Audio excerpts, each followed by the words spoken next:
নমস্কার, দেখছেন কলকাতা টিভি, সঙ্গে রয়েছে অনন্যা। শুরু করছে জেলার সারাদিন। আনন্দপুরে আগুন, 40 ঘন্টা পার, এখনো বহু মানুষের কোনো খোঁজই নেই। নিখোঁজদের অধিকাংশই পূর্ব ও পশ্চিম মেদিনীপুর এবং দক্ষিণ 24 পরগনার বাসিন্দা। পরিবারের তরফ থেকে এখনো পর্যন্ত 14 জনের নামে নিখোঁজের ডায়েরি করা হয়েছে। মনে করা হচ্ছে সব মিলিয়ে 26 জন নিখোঁজ। আনন্দপুর অগ্নিকাণ্ডে ডেকোরেটরস মালিক আটক, গঙ্গাধর দাসকে আটক করা হয়েছে নরেন্দ্রপুর থানার পুলিশের তরফে। ইতিমধ্যেই আটক করা হয়েছে এই ঘটনায় একজনকে। রাত ভোর এই আগুন জ্বলে।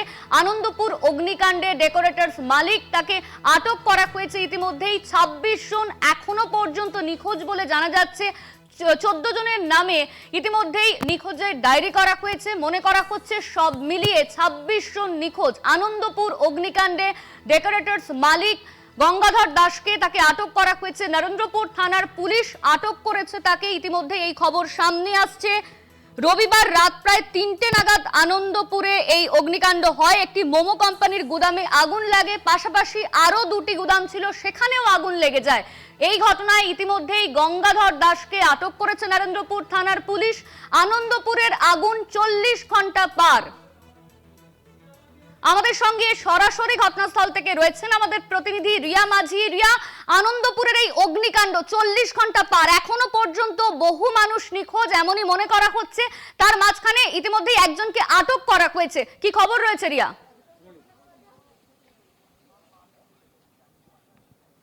দেখো, তোমায় জানিয়ে রাখবো যে 26 জনের মিসিং এর খবর পাওয়া যাচ্ছে ইতিমধ্যেই, এবং যার মধ্যে 14 জনের ফ্যামিলি মেম্বার তারা ইতিমধ্যেই কমপ্লেন করেছে, মিসিং কমপ্লেন করেছে, এবং বাকিদেরকেও বলা হয়েছে, তাদের সাথেও কন্ট্যাক্ট করা হয়েছিল পুলিশের তরফ থেকে, এবং বাকিদেরকেও কিন্তু কন্ট্যাক্ট করে তাদেরকে মিসিং ডায়েরি করার কথা বলা হয়েছে নরেন্দ্রপুর থানাতে। এবং 4 জন, এই 26 জন বাদ দিয়ে 4 জন যারা ঘটনার সময় তারা পালিয়ে গিয়েছিল, যাদের মধ্যে একজনের সঙ্গে, যার নাম পূর্ব মেদিনীপুরের বাসিন্দা সুশান্ত জানা তার নাম, তার সঙ্গে কিন্তু আমরা ইতিমধ্যেই কন্ট্যাক্ট করেছিলাম, তাদের সঙ্গে কথা বলেছিলাম, এবং তার যে ভয়াবহ অভিজ্ঞতা সেটা আমাদেরকে ইতিমধ্যেই তিনি জানিয়েছেন। এবং পাশাপাশি তোমাকে জানিয়ে রাখবো যে এত ঘন্টা অতিক্রান্ত হয়ে গিয়েছে, এখন যে খবর জানা যাচ্ছে যে গঙ্গাধর দাস, যার নামে এই ডেকোরেটরস এবং পুরো প্রপার্টির মালিক যে গঙ্গাধর দাস, তাকে ইতিমধ্যেই আটক করেছে নরেন্দ্রপুর থানার পুলিশ। তাকে আটক করে জিজ্ঞাসাবাদ করা হচ্ছে। কারণ তোমাকে জানিয়ে রাখবো যে আমার ক্যামেরা পার্সন যে ছবি তোমাকে এতক্ষণ ধরে দেখাচ্ছিল, যেখানে দেখা যাচ্ছিল যে বিভিন্ন জায়গায় যেভাবে আগুন লেগেছে, সেই বিভিন্ন জায়গায় এখনো অব্দি পকেট ফায়ার রয়েছে। কুলিং প্রসেসের কাজ চালাচ্ছে দমকল কর্মীরা, কিন্তু সেই জায়গাতে গতকালকে যখন আগুন লাগে সেই পুরো সিকোয়েন্সটা আমরা দেখিয়েছি, বুঝিয়েছি আমাদের দর্শকদের, যেখানে আমরা বলেছি ঠিক কিভাবে আগুন লেগেছিল এবং যারা ভিতরে আটকে গিয়েছিল তারা কেন বেরোতে পারেনি। কারণ টিনের শেড, তারা একটাই ফলস সিলিং এর মধ্যে তারা ঘুমাতো। তারা যখন ঘুমাচ্ছিল সেই সময়, কারণ আমরা জানি যে একদম রাত প্রায় 2-3টে নাগাদেই আগুন লাগে, এবং সেই সময় কিন্তু প্রত্যেকে ঘুমে আচ্ছন্ন ছিলেন। এবং সেই সময় যখন আগুন লেগেছে তখন কেউ কেউ প্রাণে বেঁচে পালিয়ে যেতে সক্ষম হয়েছেন, আবার যারা ছিলেন তারা পুরোটাতেই কিন্তু এই স্টাক হয়ে গেছিল, তারা বেরোতে পারেনি এবং রীতিমতো ঝলসে তারা মারা গিয়েছে। এই যে মর্মান্তিক একটি দুর্ঘটনা, এটা কি আদপেও মর্মান্তিক, নাকি এই যদি ফায়ার ফাইটিং সিস্টেম থাকতো, এই ধরনের বড় বড় গোডাউন যেখানে ফায়ার ফাইটিং মেনে যে সমস্ত কাজ করতে হয়, সেই সমস্ত কাজ কেন করা হয়নি, এই একাধিক প্রশ্ন কিন্তু ইতিমধ্যেই উঠতে আরম্ভ করেছে। আমরা দেখলাম কিছুক্ষণ আগে ফিরহাদ হাকিম এসেছিলেন এবং তিনি বললেন যে তাকে মুখ্যমন্ত্রী মমতা বন্দ্যোপাধ্যায় পাঠিয়েছে এবং যারা দোষী তারা শাস্তি পাবেন। এবং তারপরেই যে খবর সামনে এলো যে গঙ্গাধর দাস, তাকে আটক করা হয়েছে, আটক করে জিজ্ঞাসাবাদ করা হচ্ছে। কেন এতক্ষণ গঙ্গাধর দাসকে আটক করা হয়নি সেই প্রশ্ন কিন্তু ইতিমধ্যে উঠতে আরম্ভ করেছে। কারণ এই যে পুরো জায়গাটা, পুরো যে প্রপার্টিটা যেভাবে আগুন লেগেছে, এখানকার স্থানীয় বাসিন্দারা সহ যারা ইতিমধ্যেই বেঁচে ফিরে গিয়েছে, যারা সক্ষম হয়েছে বেঁচে ফিরে যেতে, তাদেরকেও যখন আমরা জিজ্ঞাসা করেছিলাম তারাও কিন্তু প্রত্যেকে একটাই কথা বলেছে যে ফায়ার ফাইটিং সিস্টেম নেই, এর জন্য যে টেকনিশিয়ান রাখার দরকার বা তাদেরকেও যদি কোনো রকম ট্রেনিং দেওয়া হতো সেই সমস্ত ট্রেনিং তারা পায়নি, ফায়ার ফাইটিং সিস্টেম নেই। এবং তাছাড়াও এই যে জায়গাটা পুরোটা কিন্তু একটা ক্যাওয়াস জায়গা, অর্থাৎ যে সমস্ত জিনিস যেখানে কেমিক্যাল রিয়াকশন হতে পারে সেই ধরনের জিনিস মজুদ ছিল এই মোমোর গোডাউনে, এবং ডেকোরেটার্স এর গোডাউনে মজুদ ছিল একাধিক যে সমস্ত কাপড়, অর্থাৎ ডেকোরেটার্স এ ইউজ হওয়া বা স্টেজ বানানোর জন্য, প্যান্ডেল বানানোর জন্য যে সমস্ত কাপড়, ফোম, এই সমস্ত জিনিস যে থাকে, বা রাবারের যে সমস্ত জিনিসপত্র থাকে কাপড় জাতীয়, সেই সমস্ত জিনিস মজুদ ছিল, এবং যার জন্য দ্রুততার সঙ্গে আগুন ছড়িয়ে পড়েছে এবং পুরো জায়গাটা দাউ দাউ করে জ্বলতে আমরা গতকালকের ছবিতে দেখেছি। এবং আজকে এখনো অবধি এত ঘন্টা অতিক্রান্ত হয়ে গিয়েছে, এখনো কিন্তু সেই পকেট ফায়ার রয়ে গিয়েছে, কুলিং প্রসেস এখনো চলছে, এবং অত্যন্ত মর্মান্তিক যে বিষয়, যাদের ফ্যামিলি মেম্বার এখনো মিসিং রয়েছে তারা এখানে রয়েছেন, তারা থানায় রয়েছেন, কারণ তাদের ইতিমধ্যে ডিএনএ স্যাম্পল নেওয়া হবে, তাদের সঙ্গে কথা বলছে পুলিশ, এবং এখনো অবধি কতজন এই স্তূপের নিচে চাপা পড়ে রয়েছে তাদেরকেও কিন্তু আইডেন্টিফাই করা সম্ভব হচ্ছে না।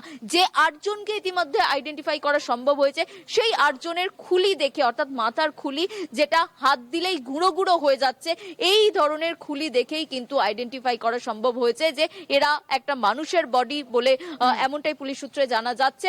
তবে আর যে সমস্ত অন্যান্য বডি পার্টস গুলো রয়েছে সেটা এতটাই পুড়ে গিয়েছে যে সেটা আদপেও মানুষের কোনো বডি পার্টস নাকি অন্য কিছু, সেটাও কিন্তু বোঝার উপায় নেই বলে এমনটাই জানানো হচ্ছে পুলিশের তরফ থেকে। ধন্যবাদ তোমায় রিয়া। আমাদের সঙ্গে সরাসরি ঘটনাস্থল থেকে ছিলেন আমাদের প্রতিনিধি রিয়া মাঝি। আনন্দপুরে অগ্নিকাণ্ড 40 ঘন্টা পার, এখনো বহু মানুষের খোঁজ নেই। নিখোঁজদের অধিকাংশই পূর্ব ও পশ্চিম মেদিনীপুর এবং দক্ষিণ 24 পরগনার বাসিন্দা। পরিবারের তরফে এখনো পর্যন্ত 14 জনের নামে নিখোঁজের ডায়েরি করা হয়েছে। মনে করা হচ্ছে সব মিলিয়ে 26 জন নিখোঁজ। ইতিমধ্যেই আটক করা হয়েছে এই ঘটনায় গঙ্গাধর দাসকে। আনন্দপুর অগ্নিকাণ্ডে ডেকোরেটরস মালিক, তাকে আটক করা হয়েছে। জিজ্ঞাসাবাদ চালানো হচ্ছে পুলিশের তরফে। গঙ্গাধর দাসকে আটক করেছে নরেন্দ্রপুর থানার পুলিশ। এখনো পর্যন্ত বেশ কিছু জায়গায় আগুন জ্বলছে বলে খবর। আনন্দপুরে অগ্নিকাণ্ড, আর এই অগ্নিকাণ্ডের ঘটনায় আটক একজন।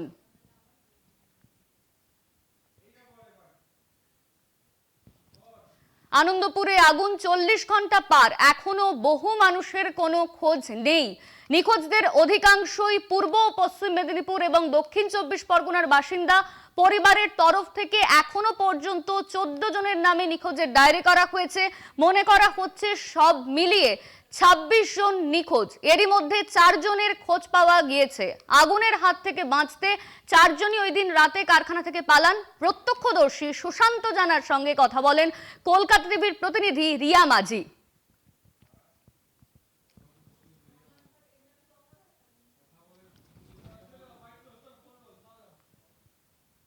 ওটা আমি তো ঠিক মতো বলতে পারছি নি। আচ্ছা, ব্যাপারটা আপনি হচ্ছে আমার কোথায় যখন ছিলেন? আমি ছিলাম ওই উপরেতে, ঠিক আছে? আচ্ছা। দোতলাতে। ডেকোরেটরস এর। হ্যাঁ, ডেকোরেটরস এর। হুম। ঘুমিয়েছিলাম, ঠিক আছে? ঘুম থেকে হঠাৎ একজন ডাকলো, ঠিক আছে? ওটার আগুন লেগেছে, বাড়ি আয়। হুম। ঠিক আছে? ওটা হচ্ছে শশাঙ্ক, যেন আমার কাকু হয়। ঠিক আছে? ও ডাকলো যে কচি উঠে পড়ো, কোইখানে পুরো আগুন লেগেছে। তখন ধড়পড় করে যখন উঠে গেছি, উঠে যেয়ে মোবাইলটা হাতে নিয়ে উঠে গেছি। উঠে যেয়ে আর কিছু অন্ধকার, পুরো ধোঁয়ায় ভর্তি হয়ে গেছে। পুরো ঘর, শ্বাস নিতে পারছি নি, হুম। এমন হয়ে গেছে। হ্যাঁ, কিভাবে যে আমি নিচে পড়ে গেলাম তাও আমি বুঝতে পারিনি। তারপর তারপরে ওখান থেকে আমি বেরিয়ে আসি। মানে কিভাবে বেরোলেনটা কি করে? ওই উপর থেকে কিভাবে আমি ভেঙে পড়ে গেলাম সেটা আমি বুঝতে পারিনি। আচ্ছা, এখন কোনো হুঁশ নেই, ঠিক আছে? আপনার ঠিক সঙ্গে আছে? কতজন ছিল? আমার সঙ্গে প্রায় 15-16 জন ছিল। আচ্ছা, আর আপনারা যে পালিয়ে বেঁচেছেন, এটা কতজন বেঁচেছেন আপনার সঙ্গে? আমার সঙ্গে 4 জন ছিল। 4 জন আপনারা পালিয়ে গিয়েছেন। আপনি আর কে কে? আরো 3 জন ছিল, একজন ময়না ছিল আর 2 জন ছিল হলদার। আচ্ছা, আপনারা এখান থেকে বেরিয়ে কোথায় গেলেন প্রথমে? বেরিয়ে আমরা গেটের বাইরে ওখানে ছিলাম। তারপরে কোম্পানির গাড়ি এসেছিল, আমাদের যে ম্যানেজার এসেছিল, ও ট্যাক্সি করে আমাদেরকে, আমার একটু কোমরে ফোমরে লেগে গেছিল তো, হুম। ও আমাকে পিজি নিয়ে চলে গেছিল। আচ্ছা, আপনি ওখান থেকে ছেড়ে দিয়েছে এখন? ওখান থেকে ট্রিটমেন্ট করে, হ্যাঁ, কিছু হয়নি সেভাবে। ওই একটু চিল্লাচিল্লি হয়েছে তো, আর ওই আগুনের ঝলসাটা লেগেছে। আর কোন মানে যেটা বলে ওই সিদ্ধারার। হ্যালো। হ্যালো।